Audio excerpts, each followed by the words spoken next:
महापुरुषों की जिनकी भी कहानी देखोगे, पलटू साहब की बात बताऊं आपको, ज़्यादा जानकारी उनकी नहीं है कि भाई वो कब पैदा हुए थे कि, लेकिन इतना ज़रूर है जलालपुर में फैज़ाबाद के पास में उनका जन्म हुआ था।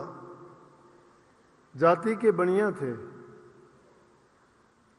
और अयोध्या में राजभवन का जो पास था उसके थोड़ी दूरी पर एक मंदिर में एक महात्मा रहते थे और उसके साथ में इनका मकान था।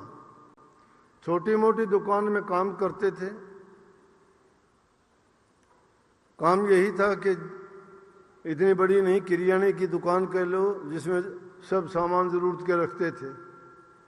तो वहाँ पास में एक मंदिर था। मंदिर में श्री रामचंद्र जी, लक्ष्मण जी, भरत शत्रुघ्न जी, माता सीता जी, हनुमान जी, उनके सब के फोटो, क्योंकि अयोध्या तो वो पवित्र नगरी है जहाँ पे श्री रामचंद्र जी रहे। उस मंदिर में जो एक महात्मा रहते थे,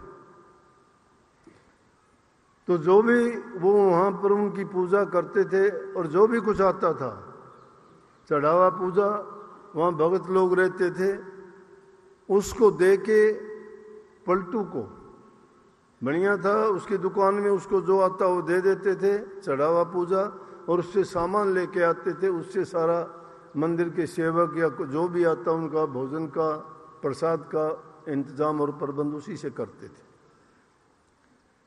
प्रभु का भोग भी उसी का लगाते थे। सनातन धर्म में देवताओं को पहले भोग लगाते हैं, उसके बाद ही दूसरे लोग प्रसाद पाते हैं। तो ऐसे करते करते काफी समय बीत गया। एक दिन हालात ये हुए कि कोई आया ही नहीं, मंदिर में कोई चढ़ावा पूजा आया नहीं। तो उस दिन जितने भक्त लोग थे उनके लिए भी खाने के लिए कोई इंतजाम नहीं उसके। तो उन्होंने जो मंदिर के पुजारी थे उन्होंने सेवक को एक को भेजा, कहने लगे पलटू साहब से जाके सामान ले आओ, और जब हमारे पास आज कुछ नहीं है, आगे आएगा तो हम उसका दे देंगे, उधारी में दे दो। अब भक्त लोग होते तो वो समझते इन बातों को, सत्संगी होते तो वो समझते इन बातों को कि इनका दिया हुआ वैसे भी खाली नहीं जाता, उनका तो 1000 गुना बन के मिलता है। आज नहीं तो कल को दे देंगे, ये किसी का रखते नहीं है। संसारी आदमी तो धोखा दगा कर लेगा, झूठ बोल देगा, लेके मुकर भी जाएगा।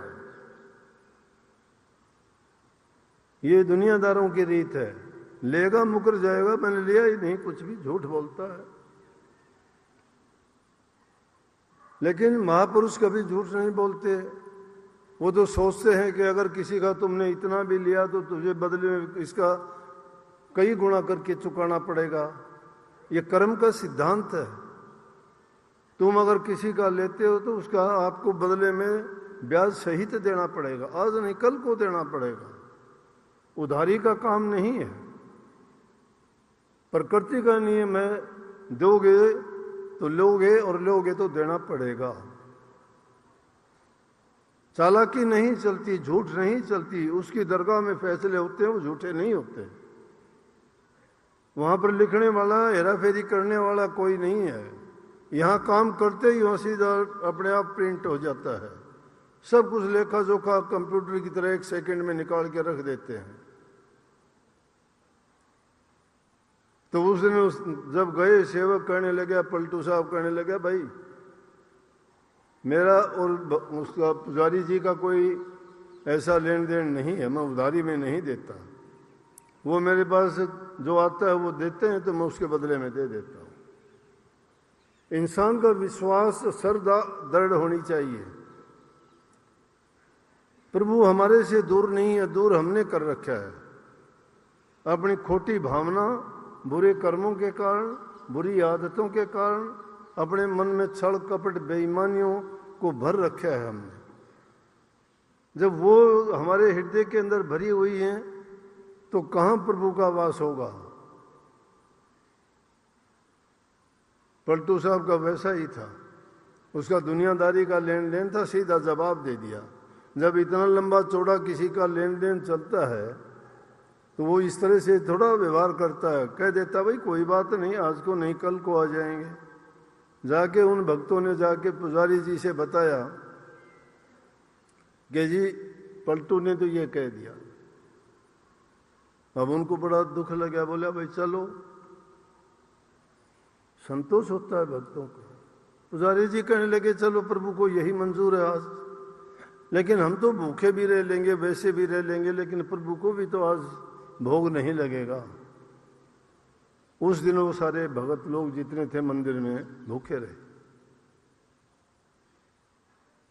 प्रभु को भी भोग नहीं लगाया। तो पुजारी जी की यह आदत थी कि रात को जब वो सोता था, सोने से पहले 1 घंटा वो भजन करता था, और उसके बाद प्रभु की मूर्ति पर एक कपड़ा था, उसको ढक के, मतलब उसका ये था सुला के, और फिर खुद जाके सोता था।